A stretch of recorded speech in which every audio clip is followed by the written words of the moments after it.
Hello ನಮಸ್ಕಾರ. ಮತ್ತೆ love ಜಿಹಾದ್ case ಮುನ್ನೆಲೆಗೆ ಬಂದಿದೆ. ಸುರತ್ಕಲ್ನಲ್ಲಿ ಕಾಸರಗೋಡು ಮೂಲದ ಹಿಂದೂ ಯುವತಿ ವೈಶಾಲಿ, ಆಮೇಲೆ ವಯನಾಡು ಮೂಲದ ಮೊಹಮ್ಮದ್ ಮಿದ್ಲಾಜ್ ಅಂತೇಳಿ ಆತ ಸುರತ್ಕಲ್ನಲ್ಲಿ ಬಂಗಾರದ ಅಂಗಡಿಯಲ್ಲಿ ಕೆಲಸ ಮಾಡ್ತಾ ಇದ್ದ, ಜ್ಯುವೆಲರಿ ಶಾಪಲ್ಲಿ. ವೈಶಾಲಿ ಮುಕ್ಕ ಪ್ರದೇಶದ ಕಾಲೇಜು ಒಂದರಲ್ಲಿ BSc ಕ್ರಿಮಿನಾಲಜಿ ವ್ಯಾಸಂಗ ಮಾಡ್ತಾ ಇದ್ಲು. ಸುರತ್ಕಲ್ನ PGಯಲ್ಲಿ ವಾಸ ಇದ್ಲು. ಇಬ್ಬರ ನಡುವೆ ಲವ್ ಆಗ್ತದೆ. ಕಳೆದ ಜನವರಿ 31ನೇ ತಾರೀಕು ವಯನಾಡಿನಲ್ಲಿ ರಿಜಿಸ್ಟರ್ ಮದುವೆ ಮಾಡ್ಕೊತಾರೆ. ಅದಾದಮೇಲೆ ಹಿಂದೂ ಯುವತಿ ಮುಸ್ಲಿಂ ಯುವಕನ ಮದುವೆ ಕತೆ, ಪ್ರೇಮ ಕತೆ ಬಹಿರಂಗ ಆಗುತ್ತೆ. ಹಿಂದೂ ಪರ ಸಂಘಟನೆಗಳು ಲವ್ ಜಿಹಾದ್ ನಡೆದಿದೆ, SDPI ಇದರ ಹಿಂದಿದೆ ಅವರ ಆರೋಪವನ್ನು ಮಾಡ್ತಿದ್ದಾರೆ. ಯುವತಿಯ ತಂದೆ, ಯುವತಿಯ ತಾಯಿ ಕಣ್ಣೀರಿಡ್ತಾ, ಮಗಳೇ ಬಾ ಮನೆಗೆ, ನಾವು ನಿನ್ನ ದಾರಿನ ಕಾಯ್ತಾ ಇದ್ದೀವಿ ಅಂತ ಕಣ್ಣೀರಿಡ್ತಾ ಇದ್ದಾರೆ. ಯಾವುದೇ ಹೆತ್ತವರು ಕಣ್ಣೀರಿಡಲೇಬೇಕಾದಂಥ ಸಂದರ್ಭ ಇದು. ಪ್ರೀತಿಗೆ ಜಾತಿ ಇಲ್ಲ, ಧರ್ಮ ಇಲ್ಲ, ಎಲ್ಲ ಚರ್ಚೆ ಮಾಡೋಣ. ಲವ್ ಜಿಹಾದ್ ಇದೆಯಾ ಇಲ್ವಾ? ಲವ್ ಜಿಹಾದ್ ಬಗ್ಗೆ ನನ್ನ ದೇಶದ ತನಿಖಾ ವ್ಯವಸ್ಥೆ ಹಾಗೂ ನ್ಯಾಯಾಂಗ ವ್ಯವಸ್ಥೆ ಏನು ಹೇಳಿದೆ? ಹಿಂದೂ ಪರ ಸಂಘಟನೆಗಳು ಹೇಳೋ ಥರ ನಿಜಕ್ಕೂ ಲವ್ ಜಿಹಾದ್ ನಡೀತಾ ಇದೆಯಾ ಅಥವಾ ಅದೊಂದು ರಾಜಕೀಯವಾದ ಧರ್ಮದ್ವೇಷದ ಹೇಳಿಕೆಯ? ಎಲ್ಲ ಚರ್ಚೆಗಳನ್ನು ಮಾಡೋದಕ್ಕಿಂತ ಮುಂಚಿತವಾಗಿ ಯಾವುದೇ ಹೆಣ್ಣನ್ನು ಹೆತ್ತವರ ಜಾಗದಲ್ಲಿ ನಿಂತ್ಕೊಂಡು ಒಂದು ನಿಮಿಷ ಮಾತಾಡೋಣ. ಭಾಳ ಮುದ್ದಾಗಿ ಸಾಕಿರ್ತೀವಿ ಮಕ್ಕಳನ್ನ, ನಮ್ಮ ಜೀವನದೇ ತ್ಯಾಗ ಮಾಡಿರ್ತೀವಿ. ಮಕ್ಕಳಾದ ತಕ್ಷಣ ಇಮಿಡಿಯೇಟಾಗಿ ನಮ್ಮ ಬದುಕನ್ನು ನಾವು ತ್ಯಾಗ ಮಾಡಿರ್ತೀವಿ. ನಮ್ಮ ಬದುಕೆಲ್ಲ ಮಕ್ಕಳಿಗೋಸ್ಕರ ವಿನಿಯೋಗ ಮಾಡ್ತೀವಿ. ಕಷ್ಟನೋ ಸುಖನೋ ನಾವು ಹೊಟ್ಟೆ ಬಟ್ಟೆಯನ್ನು ಕಟ್ತೀವೋ ಬಿಡ್ತೀವೋ, ಮಕ್ಕಳನ್ನ ಮಾತ್ರ ಹಸ್ದು ಮಲಗೋದಕ್ಕೆ ಬಿಡೋದಿಲ್ಲ. ನಾವು ಹೊಸ ಬಟ್ಟೆ ತಗೊಳ್ತೀವೋ ಇಲ್ಲ ಗೊತ್ತಿಲ್ಲ, ಮಕ್ಕಳಿಗೆ ಮಾತ್ರ ಯಾವುದೇ ಹಬ್ಬ ಹರಿದಿನಗಳು ಬರಲಿ ಹೊಸ ಬಟ್ಟೆಯನ್ನು ಕೊಡಿಸ್ತೀವಿ. ನಮ್ಮ ಕಣ್ಣಲ್ಲಿ ನೀರು ಎಷ್ಟು ಹರಿದೋಗುತ್ತೋ ಬಿಡುತ್ತೋ ಗೊತ್ತಿಲ್ಲ, ಮಕ್ಕಳ ಕಣ್ಣಲ್ಲಿ ಒಂದು ಹನಿ ನೀರು ಬಂದರೆ ವಿಲ ಅಂತ ಒದ್ದಾಡ್ತೀವಿ. ನಾವು ಬಿದ್ದು ಏಟ್ ಮಾಡ್ಕೊಂಡ್ರೆ ನಮಗೆ ನೋವಾಗುತ್ತೋ ಇಲ್ಲ ಗೊತ್ತಿಲ್ಲ, ಮಕ್ಕಳು ಎಡವು ಬಿದ್ದರೆ ಪ್ರಾಣನೇ ಹೋದಷ್ಟು ಸಂಕಷ್ಟ ಪಡುತ್ತೀವಿ. ಹೀಗಿರಬೇಕಾದ್ರೆ ಕಷ್ಟಪಟ್ಟು ಹೊಟ್ಟೆ ಬಟ್ಟೆ ಕಟ್ಟಿ ಮುದ್ದಾಗಿ ಬೆಳೆಸಿದ ಮಕ್ಕಳು, ಅದರಲ್ಲಿ ಹೆಣ್ಣು ಮಕ್ಕಳು ವಯಸ್ಸಿಗೆ ಬರ್ತಾ ಇದ್ದ ಹಾಗೆ ಯಾರನ್ನೋ ಲವ್ ಮಾಡಿ ಮನೆ ಬಿಟ್ಟು ಓಡೋಗ್ತಾರೆ, ಫೋನ್ ಸ್ವಿಚ್ ಆಫ್ ಮಾಡ್ಕೊತಾರೆ, ಮತ್ತು ಯಾವತ್ತೂ ನಮಗೆ ಸಿಗಲ್ಲ ಅನ್ನುವಂತಹ ಗ್ಯಾರಂಟಿಯನ್ನು ಕೊಟ್ಬಿಡ್ತಾರೆ. ಅಂದಾಗ ಆ ಹೆತ್ತವರ ಪರಿಸ್ಥಿತಿ ಏನಾಗಬಹುದು? ಒಂದು ಸಲ ಯೋಚನೆ ಮಾಡಿ. ಅಂತರ್ಧರ್ಮೀಯ ವಿವಾಹಕ್ಕೆ ಮುಕ್ತವಾಗಿ ಮನಸ್ಸು ಮಾಡುವಷ್ಟು, ಒಪ್ಪಿಗೆ ನೀಡುವಷ್ಟು ನನ್ನ ದೇಶ ಇನ್ನೂ ಬೆಳೆದು ನಿಂತಿಲ್ಲ. ನನ್ನ ದೇಶದ ಒಳಗಡೆ ಜಾತಿ ವ್ಯವಸ್ಥೆಯ ಒಳಗಡೆ ಇರುವಂತಹ ಭಿನ್ನಾಭಿಪ್ರಾಯಗಳೇ ಪೀಕಲ್ಲಿರಬೇಕಾದ್ರೆ ಅಂತರ್ಧರ್ಮೀಯ ವಿವಾಹಗಳಿಗೆ ಪ್ರೋತ್ಸಾಹ ಮತ್ತು ಮನ್ನಣೆ ಸಿಗ್ತಾನೆ ಇಲ್ಲ. ಬಹುಶಃ ಮುಂದಿನ ದಿನಗಳಲ್ಲಿ ಸಿಗುತ್ತೋ ಇಲ್ವೋ ಗೊತ್ತಿಲ್ಲ.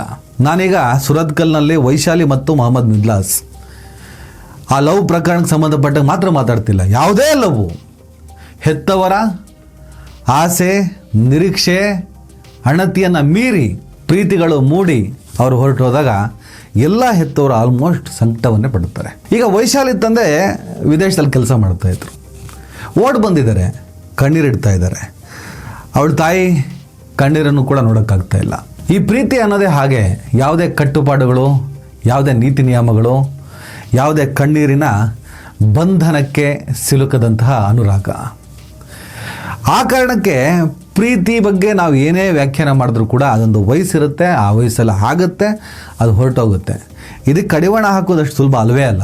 ಆದರೂ ಕೂಡ ಹೆತ್ತವರ ಆಸೆ ನಿರೀಕ್ಷೆಗಳಿಗೆ ಪ್ರಯಾರಿಟಿ ನೀಡಿ, ಪ್ರೇಮಿಗಳೇ ಅದೇನೇ ಇದ್ದರೂ ಮನೆಯವರ ಒಪ್ಪಿಗೆ ಪಡ್ಕೊಳ್ಳಿ, ಒತ್ತಾಯ ಮಾಡಿ, ಒತ್ತಡ ಹೇರಿ, ಏನಾದರೂ ಮಾಡಿ ಮನೆಯವರನ್ನು ಧಿಕ್ಕರಿಸಿ ಏನನ್ನು ಮಾಡೋಕ್ಕೆ ಹೋಗಬೇಡಿ, ಹೆತ್ತವರನ್ನು ಧಿಕ್ಕರಿಸಿ ಏನನ್ನು ಮಾಡೋಕ್ಕೆ ಹೋಗಬೇಡಿ. ಸಂಕಟ ಆಗ್ತದೆ, ಸಂಕಟ ಪಡ್ತಾರೆ. ಈಗ ವಿಚಾರಕ್ಕೆ ಬರೋಣ. ವೈಶಾಲಿ ಆ್ಯಂಡ್ ಮೊಹಮ್ಮದ್ ಮಿದ್ಲಾಜ್ ಒಬ್ಬ ಜ್ಯುವೆಲರಿ ಶಾಪಲ್ಲಿ ಕೆಲಸ ಮಾಡ್ತಿದ್ದಂಥ ವಯನಾಡಿನ ಹುಡುಗ, ಆತ ಕೂಡ ಕೇಳಿದವನೇ. ವೈಶಾಲಿ ಕಾಸರಗೋಡು ಮೂಲ, ಬಟ್ ಕನ್ನಡದ ಕುಟುಂಬ, ಕನ್ನಡಿಗರೇ ಅವರು. ಅವಳು ಕ್ರಿಮಿನಾಲಜಿ ಓದ್ತಾ ಇದ್ಲು. ಸುರತ್ಕಲ್ PGಯಲ್ಲಿ ಉಳ್ಕೊಂಡಿದ್ಲು. ಸುರತ್ಕಲ್ನಲ್ಲಿ ಜ್ಯುವೆಲರಿ ಶಾಪ್ನಲ್ಲಿ ಮೊಹಮ್ಮದ್ ಮಿದ್ಲಾಜ್ ಕೆಲಸ ಮಾಡ್ತಿದ್ದ. ಪರಿಚಯ ಆಗಿದೆ, ಸ್ನೇಹ ಬೆಳೆದಿದೆ, ಪ್ರೀತಿ ಮೂಡಿದೆ. ಕಡೆಗೆ ಅವರು ಮೊನ್ನೆ ಜನವರಿ 31ನೇ ತಾರೀಕು ರಿಜಿಸ್ಟರ್ ಮ್ಯಾರೇಜ್ ಕೂಡ ಆದರು. ಅದಾದಮೇಲೆ ಇಶ್ಯೂ ಆಗಿದೆ. ಅವ್ರು ಹೆತ್ತವರು ಬಂದಿದ್ದಾರೆ, ಮಾತಾಡ್ತಿದ್ದಾರೆ, ಮಾಧ್ಯಮಗಳು ಸುದ್ದಿ ಮಾಡ್ತಿದ್ದಾವೆ, ಹಿಂದೂ ಪರ ಸಂಘಟನೆಗಳು ಇದು ಲವ್ ಜಿಹಾದ್ ಅಂತ ಆರೋಪ ಮಾಡ್ತಿದೆ. ಇದರಲ್ಲಿ STPI ಮುಖಂಡರ ಕೈವಾಡ ಇದೆ. ಸುರತ್ಕಲ್ ಪ್ರದೇಶದಲ್ಲಿ ಡ್ರಗ್ಸ್ ಜಾಲ ಸಕ್ರಿಯ ಆಗಿದೆ. ಹಿಂದೂ ಯುವತಿಯರನ್ನ ಟಾರ್ಗೆಟ್ ಮಾಡಿ ಬ್ರೈನ್ ವಾಶ್ ಮಾಡಲಾಗ್ತಾ ಇದೆ. ಸುರತ್ಕಲ್ PGಗಳಲ್ಲಿ ಹುಡುಗರು ಮತ್ತು ಹುಡುಗಿಯರು ಒಟ್ಟಿಗೆ ಇರೋದು, ಅಲ್ಲಿ ಬ್ರೈನ್ ವಾಶ್ ಕೂಡ ನಡೆಯುತ್ತೆ ಅಂತ ಆರೋಪವನ್ನು ಮಾಡ್ತಾ ಇದ್ದಾರೆ. ಸುರತ್ಕಲ್ ಪೊಲೀಸರು ದೂರನ್ನು ದಾಖಲಿಸಿಕೊಂಡು ತನಿಖೆ ಮಾಡಿದ್ದಾರೆ. ಯುವತಿ ಸ್ವಯಂ ಪ್ರೇರಿತವಾಗಿ ಹೋಗಿದ್ದಾಳೆ ಅಂತ ವರದಿಗಳು ಹೇಳ್ತಾ ಇದ್ದಾವೆ. ಆದರೆ ಆರೋಪಗಳನ್ನು ಪರಿಶೀಲನೆ ಮಾಡಲಾಗ್ತಾ ಇದೆ. ವಯನಾಡ್ ಪೊಲೀಸರು ಕೂಡ ಕೇಸನ್ನು ದಾಖಲಿಸ್ಕೊಂಡಿದ್ದಾರೆ. ಅಲ್ಲೂ ಕೂಡ ಹೋಗಿದ್ದಾರೆ ಇವರು, ಯಾಕಂದರೆ ಅವರು ಅಲ್ಲೇ ರಿಜಿಸ್ಟರ್ ಮ್ಯಾರೇಜ್ ಮಾಡ್ಕೊಂಡಿದ್ದಲ್ವಾ. ಅಲ್ಲೂ ಕೂಡ ಹೆತ್ತವರುಗಳೆಲ್ಲ ಮಾತಾಡಿದ್ದಾರೆ. ಒಂದು 5 ನಿಮಿಷ ಮಾತಾಡೋದಕ್ಕೆ ಅವಕಾಶ ಕೊಟ್ಟಿದ್ದಾರೆ. ಮುಟ್ಟಕ್ಕೆಲ್ಲ ಬಿಟ್ಟಿಲ್ಲ, ಆಗಲ್ಲ, ಮುಟ್ಟಕ್ಕಾಗಲ್ಲ. ನಾಳೆ ಏನಾದರೂ ಅನಾಹುತ ಆಗ್ಬೋದಲ್ಲ. ಪೊಲೀಸ್ ಸಮ್ಮುಖದಲ್ಲಿ ತಪ್ಪಿಕೊಳ್ಳೋದು, ಅಳೋದು, ಈ ಸೀನ್ಗಳ ನಡುವೆ ಏನು ಬೇಕಾದ್ರೆ ಅನಾಹುತಗಳಾಗ್ತಾವೆ ಅಂತೇಳಿ ಪೊಲೀಸರು ಪ್ರಿಕಾಷನ್ ತಗೊಳ್ತಾರೆ. ಅದೇನು ತಪ್ಪಿಲ್ಲ. ಮಕ್ಕಳಾಗಲಿ ಇನ್ನೊಂದು ಆಗಲಿ. ಇನ್ನು ನಾವು ನ್ಯಾಯಾಲಯಕ್ಕೆ ಹೋಗಿ ನಮ್ಮ ಮಗಳಿಗೋಸ್ಕರ ನಾವು ಹೋರಾಟವನ್ನು ಮಾಡ್ತೀವಿ ಅಂತ ಹೇಳ್ತಿದ್ದಾರೆ. ಇವಿಷ್ಟು ವೈಶಾಲಿ ಮೊಹಮ್ಮದ್ ಮಿದ್ಲಾಸ್ ಪ್ರೇಮ ಪ್ರಕರಣಕ್ಕೆ ಸಂಬಂಧಪಟ್ಟಂಥ ವಿವರಣೆ. ಈಗ ಲವ್ ಜಿಹಾದ್ ವಿಚಾರಕ್ಕೆ ಬರೋಣ. ಯಾವುದೇ ಮುಸ್ಲಿಂ ಯುವಕ ಹಿಂದೂ ಯುವತಿ ಮದುವೆ ಆದ ಕೂಡಲೇ ಮುನ್ನೆಲೆಗೆ ಬರುವಂಥ ವಿಚಾರ ಲವ್ ಜಿಹಾದ್ ಅಂತ. ಲವ್ ಜಿಹಾದ್ ಅಂದರೆ ಏನು? ಹಿಂದೂ ಯುವತಿಯರನ್ನು ಟಾರ್ಗೆಟ್ ಮಾಡ್ತಾರೆ, ಬ್ರೈನ್ ವಾಶ್ ಮಾಡ್ತಾರೆ, ಲವ್ ಅಂತ ಮಾಡೋ ನೆಪದಲ್ಲಿ ಮದುವೆ ಆಗ್ತಾರೆ, ಮತಾಂತರ ಮಾಡ್ತಾರೆ. ಅದಾದಮೇಲೆ ಉಗ್ರ ಸಂಘಟನೆಗಳಿಗೆ ಅವರನ್ನು ಮಾರಾಟ ಮಾಡ್ತಾರೆ ಅಥವಾ ಉಗ್ರ ಕೃತ್ಯವನ್ನು ಮಾಡುವಂತೆ ಪ್ರೇರೇಪಿಸ್ತಾರೆ. ಇದು ಇಸ್ಲಾಮಿನ ಮೂಲಭೂತವಾದ ಒಂದು ಸಂಚು. ಇದನ್ನು ಲವ್ ಜಿಹಾದ್ ಅಂತ ಕರೀತಾರೆ.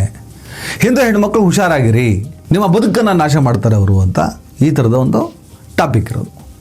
ಕೇರಳದಲ್ಲಿ ಹಾದಿಯ ಪ್ರಕರಣ ಇತ್ತು. ಆಕೆ ಕೂಡ ಒಬ್ಬ ಮುಸಲ್ಮಾನ ಯುವಕನನ್ನು ಪ್ರೀತಿಸಿ ಮದುವೆ ಆಗ್ತಾಳೆ. ಅದು ಭಾಳ ದೊಡ್ಡ ಪ್ರಮಾಣದಲ್ಲಿ ಹೋರಾಟದ ರೂಪಕ್ಕೆ ತಿರುಗಿ ಸುಪ್ರೀಂ ಕೋರ್ಟ್ವರೆಗೂ ಹೋಗಿ ಕಡೆಗೆ ಲವ್ ಜಿಹಾದ್ ಅನ್ನೋದೇ ಇಲ್ಲ, ಅದು ಪರಸ್ಪರ ಸ್ವಇಚ್ಛೆಯಿಂದ ಮದುವೆ ಆಗಿದ್ದಾರೆ. ಈಗ ಮುಸ್ಲಿಂ ಯುವಕ ಹಿಂದೂ ಯುವತಿ ಮದುವೆ ಆಗ್ತಾರೆ. ಮದುವೆ ಆದಮೇಲೆ ಮತಾಂತರ ಮಾಡೋದು, ಈ ಥರದ ಕೃತ್ಯಗಳಾಗೋದು ಆಗಿದ್ರೆ ಎಷ್ಟು ಕೇಸ್ಗಳಾಗಿದ್ದಾವೆ ಅದರ ವಿವರಣೆಯನ್ನು ನಾನು ಇವತ್ತು ಕೊಡ್ತೀನಿ. ಅದರ ಜೊತೆಗೆ ಒಂದು ಪ್ರಶ್ನೆ ಇದೆ. ಈಗ ಹಿಂದೂ ಯುವತಿಯನ್ನು ಮುಸ್ಲಿಂ ಯುವಕ ಪ್ರೀತಿ ಮಾಡಿ ಮದುವೆ ಆದರೆ ಲವ್ ಜಿಹಾದ್. ಅದೇ ಥರ ನಮ್ಮ ದೇಶದ ಒಳಗಡೆ ಮುಸ್ಲಿಂ ಯುವತಿಯನ್ನು ಹಿಂದೂ ಯುವಕರು ಕೂಡ ಮದುವೆ ಆಗಿದ್ದಾರೆ. ಎಷ್ಟೋ ಹೆಣ್ಣುಮಕ್ಕಳು ಹಿಂದೂ ಧರ್ಮದ ಸಂಪ್ರದಾಯದ ಪ್ರಕಾರ ಮದುವೆ ಆಗಿದ್ದಾರೆ, ಕಟ್ಟುಪಾಡುಗಳನ್ನು ಅನುಸರಿಸ್ತಾರೆ. ಕರ್ನಾಟಕದ ಒಬ್ಬ ಸಿಂಗರ್ ಸುಹಾನ ಸೈಯದ್ ಅಂತ ಮುಸ್ಲಿಂ ಹುಡುಗಿ, ಆಕೆ ನಿತಿನ್ ಅನ್ನುವಂಥ ಒಬ್ಬ ಯುವಕನನ್ನು ಮದುವೆ ಆದಳು. ಭಾಳ ದೊಡ್ಡ ಪ್ರಮಾಣದಲ್ಲಿ ಮಾಧ್ಯಮಗಳು ಅದನ್ನೆಲ್ಲ ಸ್ವಾಗತ ಮಾಡಿದ್ವು, ನಾವು ಕೂಡ ಸ್ವಾಗತ ಮಾಡಿದ್ವಿ. ಅದೇ ಥರ ಇತ್ತೀಚೆಗೆ ಖ್ವಾಜಾ ಅಂತ ಹೇಳ್ಬಿಟ್ಟು ಒಬ್ಬ ಮುಸಲ್ಮಾನ ಯುವಕ ಮುಕಳಪ್ಪ ಅಂತ ಹೇಳ್ಬಿಟ್ಟು ಯೂಟ್ಯೂಬ್ ಚಾನಲ್ ನಡೆಸ್ತಾನೆ. ಆತ ಒಬ್ಬ ಹಿಂದೂ ಯುವತಿಯನ್ನು ಪ್ರೀತಿಸಿ ಮದುವೆ ಆದ. ಅದು ದೊಡ್ಡ ವಿವಾದ ಆಯಿತು, ದೊಡ್ಡ ಗಲಾಟೆ ಆಯಿತು. ಹಿಂದೂ ಪರ ಸಂಘಟನೆಗಳ ಎಂಟ್ರಿ ಆದವು. ಹುಡುಗ ಮುಸ್ಲಿಂ ಆದಾಗ ಗಲಾಟೆ, ಹುಡುಗ ಹಿಂದೂ ಆದಾಗ ಯಾಕೆ ಗಲಾಟೆ ಇಲ್ಲ? ಅದು ಲವ್ ಜಿಹಾದ್ ಆದರೆ ಇದೇನು ಹಾಗಾದರೆ? ಈ ಥರದ ಪ್ರಶ್ನೆಗಳನ್ನು ನಾವು ಇಡ್ಬೋದು. ಆದರೆ ಹಿಂದೂ ಯುವಕರು ಮುಸ್ಲಿಂ ಯುವತಿಯರನ್ನು ಮದುವೆ ಆಗಿ ಅವರನ್ನು ಉಗ್ರ ಸಂಘಟನೆಗಳಿಗೆ ಮಾರುವ, ಮತಾಂತರ ಮಾಡುವ, ಬಲಿ ಹಾಕುವ ಕೆಲಸವನ್ನು ಮಾಡಲ್ಲ ಅಂತ ಹೇಳ್ಬಿಟ್ಟು ಒಂದಿಷ್ಟು ಸಮಜಾಯಿಷಿಯನ್ನು ಕೊಡುವಂಥ ಮಾತನಾಡ್ತಾರೆ. ಅಂತರ್ಧರ್ಮೀಯ ಮದುವೆಗಳು, ಅಂತರ್ಜಾತೀಯ ಮದುವೆಗಳು ಮಾತ್ರ ಅಲ್ಲ, ಅರೇಂಜ್ ಮ್ಯಾರೇಜ್ಗಳಲ್ಲೂ ಕೂಡ ಅನಾಹುತಗಳು ಬೇಕಾದಷ್ಟು ಆಗ್ತವೆ. ಅನಾಹುತಗಳಿಗೆ ಪರ್ಟಿಕ್ಯುಲರ್ಗೆ ಕೆಲವು ಮದುವೆಯ ಪ್ರಕಾರಗಳನ್ನು ಗುರುತಿಸಿ ಧರ್ಮ ಕರ್ಮಗಳನ್ನು ನೋಡಿ ವಿಮರ್ಶೆ ಮಾಡೋದಲ್ಲ. ಅರೇಂಜ್ ಮ್ಯಾರೇಜ್ ಮಾಡಿದರೂ ಕೂಡ ವೈವಾಹಿಕ ಜೀವನದಲ್ಲಿ ಅನೇಕ ರೀತಿಯ ಅನಾಹುತಗಳು ಪ್ರತಿನಿತ್ಯ ಪ್ರತಿ ತಾಸಿಗೂ ಒಂದೊಂದು ನಡೀತಾ ಇರ್ತವೆ. 2020ರಲ್ಲಿ ಕೇಂದ್ರ ಗೃಹ ಸಚಿವಾಲಯ ಅಂದರೆ ಮೋದಿ ಸರ್ಕಾರದ ಗೃಹ ಸಚಿವಾಲಯ ಲೋಕಸಭೆಯಲ್ಲಿ ಒಂದು ಸ್ಟೇಟ್ಮೆಂಟನ್ನು ಕೊಡ್ತು. ಲವ್ ಜಿಹಾದ್ ಎಂಬ ಪದಕ್ಕೆ ಕಾನೂನಿನಲ್ಲಿ ವ್ಯಾಖ್ಯಾನವಿಲ್ಲ. NIA ಸೇರಿದಾಗೆ ಕೇಂದ್ರದ ಏಜೆನ್ಸಿಗಳು ಯಾವುದೇ ಪ್ರಕರಣಗಳನ್ನು ವರದಿ ಮಾಡಿಲ್ಲ. ಕೇರಳ ಹೈಕೋರ್ಟ್ 2009ರಲ್ಲಿ ಮತ್ತು ಕರ್ನಾಟಕ ಪೊಲೀಸ್ CID 2009ರಲ್ಲಿ ನಡೆಸಿದ ತನಿಖೆಗಳು ಇಂತಹ ಸಂಘಟಿತ ಚಟುವಟಿಕೆಗಳಿಗೆ ಆಧಾರವಿಲ್ಲ ಅಂತ ಹೇಳಿದ್ದಾವೆ. ಕರ್ನಾಟಕದಲ್ಲಿ 2005 ಮತ್ತು 2009ರ ನಡುವೆ 21,890 ಕಾಣೆಯಾದ ಹುಡುಗಿಯರ ಪ್ರಕರಣಗಳನ್ನು ಪರಿಶೀಲಿಸಿದರೆ ಕೇವಲ 229 ಅಂತರ್ಧರ್ಮೀಯ ವಿವಾಹಗಳು ಕಂಡು ಬಂದಿದ್ದಾವೆ ಮತ್ತು ಅದರಲ್ಲಿ ಮತಾಂತರ ಆಗಿದ್ದು ಕೇವಲ 63 ಮಾತ್ರ 21,890 ಪ್ರಕರಣಗಳಲ್ಲಿ. NIA 2017-2018ರಲ್ಲಿ ಕೇರಳದ ಅಂತರ್ಧರ್ಮೀಯ ವಿವಾಹ ಪ್ರಕರಣಗಳನ್ನು ತನಿಖೆ ಮಾಡಿ ಯಾವುದೇ ಬಲವಂತದ ಮತಾಂತರ ಅಥವಾ ಸಂಚು ಆಗಿಲ್ಲ ಅಂತ ತನ್ನ ತನಿಖಾ ವರದಿಯನ್ನು ಸಲ್ಲಿಸಿತ್ತು. ಸುಪ್ರೀಂ ಕೋರ್ಟ್ ಸಹ ಲವ್ ಜಿಹಾದ್ ಸಂಚು ಎಂಬ ಆರೋಪವನ್ನು ತಿರಸ್ಕಾರ ಮಾಡಿದೆ. ವಯಸ್ಕರ ವಿವಾಹವು ವೈಯಕ್ತಿಕ ಹಕ್ಕು ಅಂತ ಹೇಳಿದೆ. ನಮ್ಮ ಸಂವಿಧಾನದಲ್ಲಿ ಇರೋದು ಅದೇ. ಆದರೆ ಉತ್ತರ ಪ್ರದೇಶ, ಮಧ್ಯಪ್ರದೇಶ ಸೇರಿದ ಹಾಗೆ ಕೆಲವು ರಾಜ್ಯಗಳಲ್ಲಿ 2020ರಿಂದ ಅಂತರ್ಧರ್ಮೀಯ ವಿವಾಹಗಳನ್ನು ನಿಯಂತ್ರಿಸುವ ಮತಾಂತರ ನಿಷೇಧ ಕಾನೂನುಗಳು ಜಾರಿಯಲ್ಲಿದೆ. ಇವುಗಳನ್ನು ಲವ್ ಜಿಹಾದ್ ವಿರುದ್ಧ ಅಂತ ಹೇಳಲಾಗ್ತಾ ಇದೆ. ಆದರೂ ಅನೇಕ ಪ್ರಕರಣಗಳು ಸ್ವಯಂ ಪ್ರೇರಿತ ವಿವಾಹಗಳಾಗಿದ್ದಾವೆ ಮತ್ತು ಕಾನೂನುಗಳು ವಿವಾದಾಸ್ಪದವಾಗಿದೆ ಅಂತ ಹೇಳಿ ಆ ರಾಜ್ಯಗಳ ತೀರ್ಮಾನದ ವಿರುದ್ಧ ಧ್ವನಿಗಳು ಎದ್ದಿದ್ದಾವೆ.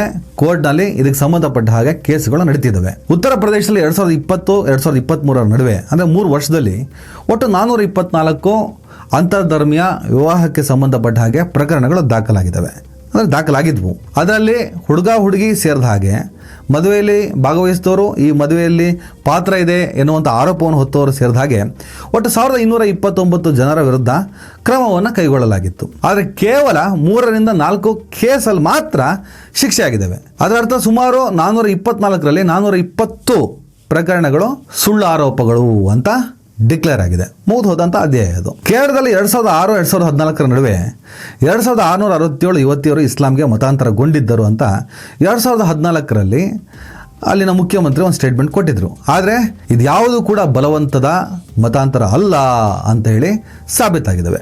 ಬಾಲಿವುಡ್ನ ಸೆಲೆಬ್ರಿಟಿಗಳು ಸೇರಿದಾಗೆ ಭಾರತದಲ್ಲಿ ಅಂತರ್ಧರ್ಮೀಯ ವಿವಾಹದ ಪರ್ಸೆಂಟೇಜು 2.6% ಮಾತ್ರ.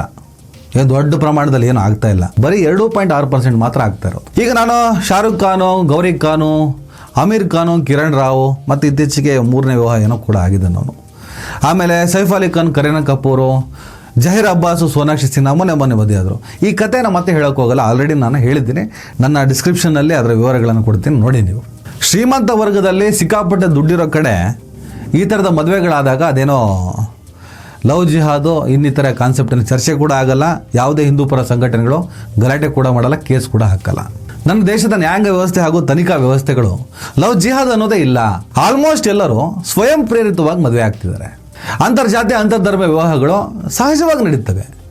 ಹಾಗೆ ನೋಡಿದ್ರೆ ನನ್ನ ದೇಶದಲ್ಲಿ ಅಂತರ್ಧರ್ಮ ವಿವಾಹದ ಪರ್ಸೆಂಟೇಜ್ ಬರೀ 2.6% ಇದೆ. ಪರಸ್ಪರ ಪ್ರೀತಿ ಆಗ್ತದೆ, ಮದುವೆ ಆಗ್ತಾರೆ. ಯಾವ ಜಿಹಾದು ಇಲ್ಲ, ಯಾವ ಸಂಚು ಇಲ್ಲ. ಉತ್ತರ ಪ್ರದೇಶದಲ್ಲಿ ಯೋಗಿ ಆದಿತ್ಯನಾಥ್ ಸರ್ಕಾರ ಇದೆಯಪ್ಪ. 16 ವರ್ಷದಿಂದ ಉತ್ತರ ಪ್ರದೇಶವನ್ನು ಆಳ್ತಾ ಇದ್ದಾರೆ. 2020ರಿಂದ 2023 ಅವಧಿಯಲ್ಲಿ ಸುಮಾರು 424 ಕೇಸುಗಳನ್ನು ಅವರು ದಾಖಲು ಮಾಡ್ತಾರೆ. ಆದರೆ ಒಂದೆರಡು ಕೇಸ್ ಮಾತ್ರ ಅಲ್ಲೇನೋ ಮತಾಂತರ ಇನ್ನಿತರ ಕಾನ್ಸೆಪ್ಟ್ ಇತ್ತು, ಮತ್ತೇನೂ ಇಲ್ಲ.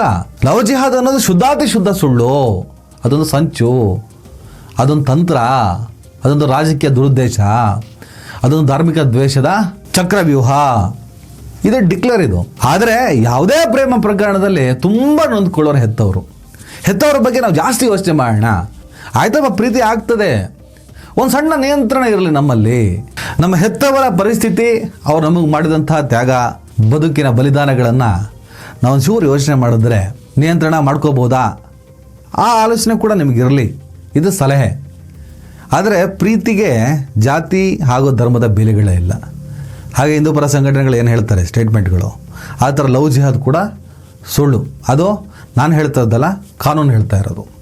ಏನಿವೆ ಈ ಪ್ರಕರಣ ಲವ್ ಜಿಹಾದ್ ಪ್ರಕರಣ ಅಲ್ಲ, ನಿರಾಧಾರವಾದಂಥ ಸಂಚಿನ ಆರೋಪದ ವರದಿಗಳನ್ನು ಆಧರಿಸಿ, ತೀರ್ಮಾನಗಳನ್ನು ಆಧರಿಸಿ ಈ ಸ್ಟೇಟ್ಮೆಂಟ್ನ ನಾನು ಕೊಡ್ತಾ ಇದ್ದೀನಿ. ಆದರೆ ಯಾವುದೇ ಪ್ರೀತಿ ಮಾಡಿದವ್ರಿಗೆ ಹಿತ ನೀಡ್ಬೋದು, ಆದರೆ ಹೆತ್ತವರಿಗೆ ಬಹಳ ದೊಡ್ಡ ಸಂಕಟ. ನಾನು ಹೆತ್ತವರ ಜೊತೆ ನಿಲ್ತೇನೆ, ಪ್ರೀತಿ ಮಾಡಿರುವವರ ಜೊತೆ ಕೂಡ ನಿಲ್ತೇನೆ. ದಯವಿಟ್ಟು ಎಲ್ಲರೂ ಈ ಚಾನಲ್ನ ಸಬ್ಸ್ಕ್ರೈಬ್ ಮಾಡಿ. ನಿಮ್ಗೆ ಇಷ್ಟ ಆದರೆ ಈ ಚಾನಲ್ಗೆ ಜಾಯ್ನ್ ಆಗಿ. ಈ ವಿಡಿಯೋ ಇಷ್ಟ ಆದರೆ ದಯವಿಟ್ಟು ಎಲ್ಲರೂ ಶೇರ್ ಮಾಡಿ. ಸ್ವತಂತ್ರ ಪತ್ರಿಕೋದ್ಯಮವನ್ನು ಬೆಂಬಲಿಸಿ. ನನ್ನ ಯುಕ್ತಿಗೆ ನಿಮ್ಮ ಶಕ್ತಿಯೇ ಶ್ರೀರಕ್ಷೆ.